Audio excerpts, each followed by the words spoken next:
کام کرو، یہ کتاب اسٹیون پریس فیلڈ نے لکھی تھی۔ وہ لکھتے ہیں کہ جذبہ وہ ایندھن ہے جو آپ کے کام کو طاقت دیتا ہے۔ وہ لکھتے ہیں کوئی ایسی چیز تلاش کریں جس کے بارے میں آپ حقیقی طور پہ پرجوش ہوں۔ نظم و ضبط اور مستقل مزاجی کامیابی کی کنجی ہے۔ ٹیلنٹ اور جذبہ اہم ہے لیکن وہ کافی نہیں۔ اپنے مقصد کے حصول کے لیے نظم و ضبط اور مستقل مزاجی ضروری ہے۔ رائے کی طاقت کو گلے لگائیں۔ ترقی کے لیے ضروری ہے اپنے کام پر دوسروں سے رائے طلب کریں اور اسے اپنی صلاحیتوں کو بہتر بنانے کے لیے استعمال کریں۔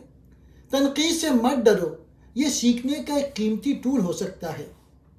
وہ لکھتے ہیں ناکامی عمل کا ایک حصہ ہے، ناکامی ناگزیر ہے، لیکن یہ سیکھنے کا ایک قیمتی تجربہ بھی ہے۔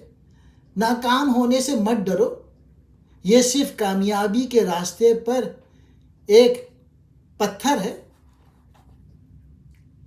اپنے خوابوں کو کبھی ترک نہ کریں، اس میں وقت اور کوشش لگ سکتی ہے، لیکن آپ اپنے خوابوں کو حاصل کر سکتے ہیں اگر آپ کبھی ہمت نہ ہاریں، اپنے آپ پر یقین رکھیں اور محنت کرتے رہیں۔